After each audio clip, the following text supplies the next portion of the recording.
دلائل کے سامنے اگر ٹھہرنا ہوتا تو اپنے ملک میں نہ ہمیں موقع دے دیتے. دلائل کے سامنے ٹھہرنے کا اگر حوصلہ ہوتا تو کتابیں ضبط کرنے کی کیا ضرورت تھی, اخبار بند کرنے کی کیا ضرورت تھی, پریسوں کو تالا لگانے کی کیا ضرورت تھی. بزدل قوم ہے, ان کے تو پاؤں ہی کوئی نہیں. ادنا سی بھی ضرورت ہوتی تو جماعت کو موقع دیتے کہ وہ بھی جواب دیں, لیکن موقع تو ہم سے چھین نہیں سکتے. ہم تو ہر جگہ پہنچائیں گے اس جواب کو, اور پاکستان میں بھی پہنچائیں گے. اب دیکھیں تو صحیح انشاءاللہ تعالی. کوئی دنیا کی طاقت جماعت احمدیہ کی ترقی کو روک نہیں سکتی, کیونکہ یہ خدا کی قائم کردہ جماعت ہے.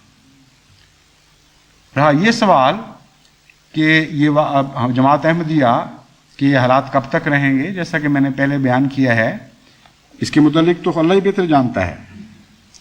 لیکن میں صرف اتنا کہہ کر یہ اب آج کا خطبہ, آج کا خطاب ختم کروں گا کہ بعض لوگوں کے خطوں سے کچھ مایوسی کا سا رنگ جھلک رہا ہے جو مجھے بہت تکلیف دیتا ہے.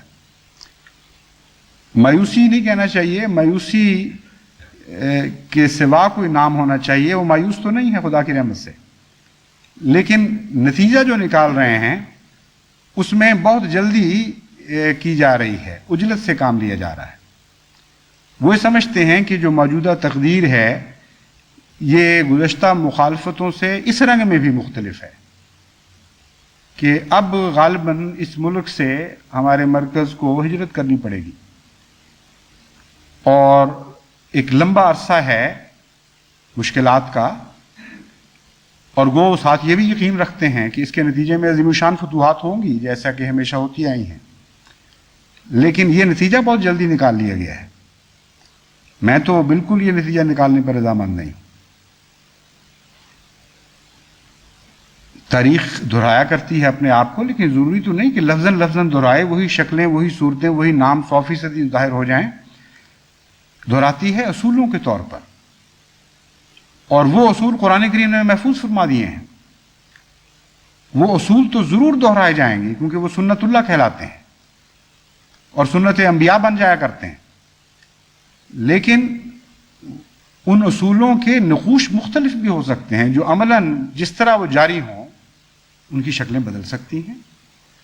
اور پھر یہ فیصلہ کر لینا کہ اب یہ واقعہ یوں ظاہر ہو گیا ہے, یہ تو جب تک اللہ تعالیٰ خود خبر نہ دے دے واضح طور پر, یا تقدیر اس طرح کھل کر سامنے نہ آ جائے کہ اسے تسلیم کیے بغیر چارہ نہ ہو, اس میں جلدی نہیں کرنی چاہیے. خدا کی کسی تقدیر سے ہم نہیں ڈرتے, خدا کی کسی تقدیر سے ہم ناراض نہیں ہو سکتے, لیکن اس کے باوجود میں اس لیے آپ کو تاکید کرتا ہوں کہ جلدی نہ کریں اس فیصلے میں, کیونکہ جب آپ یہ فیصلہ کریں گے تو آپ کی دعاؤں میں کم ہمتی آ جائے گی, آپ کی دعاؤں کی بے قراری کچھ کم ہو جائے گی. آپ سمجھیں گے کہ لمبا معاملہ ہے, کوئی فرق نہیں پڑتا, ہوتا آیا ہے اس طرح. اور وہ جو بےتابی اور بے قراری کی دعائیں تھیں ان میں وہ شدت نہیں رہے گی. یہ بڑا نقصان ہے. اس لیے تقدیر تو وہی چلے گی جو خدا کی تقدیر ہے, اس کو تو آپ نہیں بدل سکتے, لیکن اپنی دعاؤں اور التجاؤں کا حوصلہ کیوں نیچا کرتے ہیں. سپاہی تو وہ ہوتا ہے جو آخر وقت تک میدان میں لڑتا رہتا ہے اور سینے پہ گولی کھاتا ہے. تو ہم خدا کی تقدیر سے تو نہیں لڑ سکتے, لیکن خدا کی تقدیر نے خود ہی ہمیں اپنی تقدیر کے مقابلے کا ایک گر بھی سکھایا ہوا ہے, اور وہ ہے عاجزانہ دعائیں. اور عاجزانہ دعاؤں کی تقدیر بھی ایک الگ تقدیر ہے جو کام کر رہی ہوتی ہے. اور اللہ تعالیٰ فرماتا ہے کہ یہ تقدیر بعض دفعہ ایسی قوی ہو جاتی ہے کہ اس کے لیے میں اپنی تقدیر دوسری تقدیر بدل لیا کرتا ہوں اور دعاؤں کی تقدیر کو غالب کر دیا کرتا ہوں. حضرت مسیح موعود علیہ الصلوۃ والسلام نے جو عظیم الشان معجزہ عرب میں رونما ہوا, اس کا تجزیہ فرمایا وہ یہی تھا کہ قوم نے جو سلوک کیا حضرت صلی اللہ علیہ وآلہ وسلم سے, اس کا نتیجہ تو صرف یہ نکلنا چاہیے تھا کہ ساری قوم ہلاک ہو جاتی اور تہہ بالا کر دی جاتی. نوح کی قوم سے زیادہ وہ اس بات کی سزاوار تھی کہ ایک فرد بشر بھی ان مخالفین میں سے باقی نہ چھوڑا جاتا. وہ جو طائف کے بعد واقعہ گزرا ہے اور اللہ تعالیٰ نے فرشتوں کے ذریعے حضرت صلی اللہ علیہ وآلہ وسلم کو پیغام بھیجا, اس میں یہی تو حکمت ہے جو ظاہر کی گئی ہے کہ ہر گندے سلوک پر خدا کی تقدیر یہ چاہتی ہے کہ ان کو ہلاک کر دے, لیکن اے محمد تیرے دل کی آرزو بھی ایک تقدیر بنا رہی ہے خدا کے نزدیک، تیری عاجزانہ دعائیں اور التجائیں بھی ایک تقدیر بنا رہی ہیں، اور وہ بھی خدا کی تقدیر ہی کا حصہ ہیں۔ اور میرے نزدیک تیرے جذبات، تیری دعائیں ہر دوسری تقدیر سے زیادہ اہمیت رکھتی، اس لیے تیرے منشا کے بغیر، تجھ سے پوچھے بغیر کہ اس قوم کے ساتھ میں کیا سلوک کروں، میں اپنی دوسری تقدیر ظاہر نہیں کروں گا۔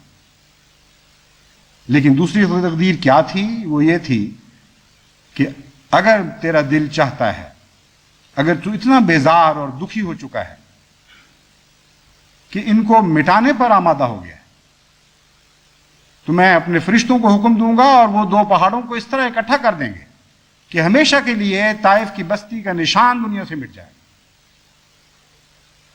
یہ تو ایک چھوٹا سا واقعہ تھا جو مخفی تقدیر الہی کے اظہار کے طور پر ہمارے سامنے آیا، مگر آن حضرت صلی اللہ علیہ وآلہ وسلم صرف اسی وقت تو خدا کو پیارے نہیں تھے، صرف وہی ایک دور تو نہیں تھا جس میں آپ نے دکھ اٹھایا اللہ کی راہ میں۔ ہر آن آپ کے دل پر ایک قیامت ٹوٹا کرتی تھی، ہر روز وہ خدا کی خاطر اپنی جان قربان کرتے چلے جاتے تھے۔ قُلْ إِنَّ صَلَاتِي وَنُسُكِي وَمَحْيَايَ وَمَمَاتِي لِلَّهِ رَبِّ الْعَالَمِينَ۔ آپ تو ہر روز مرتے تھے خدا کی خاطر، اور ہر روز خدا کی طرف سے زندہ کیے جاتے تھے۔ اس لیے یہی وہ تقدیر تھی جو مسلسل جاری رہی ہے، اور اس کے مقابل پر آپ کی دعائیں بھی مسلسل جاری رہی ہیں۔ اور حضرت مسیح موعود علیہ الصلوۃ والسلام فرماتے ہیں کہ بالآخر محمد مصطفیٰ کی دعاؤں کی تقدیر غالب آ گئی اور آسمان پر سنی گئی، اور وہ قوم جس کی ہلاکت مقدر ہو چکی تھی اس کو ہمیشہ کی زندگی عطا کی گئی۔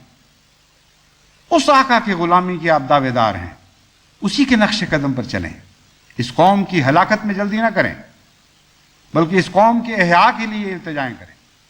خدا کرے کہ ایسا ہی ہو اور جلد تر یہ قوم سمجھ جائے۔ جہاں تک میری ذات کا تعلق ہے، میں تو یہی سمجھتا ہوں کہ 1984 کا سال احرار کا سال تھا، اور انشاءاللہ 1985 کا سال جماعت احمدیہ کا سال ثابت ہوگا۔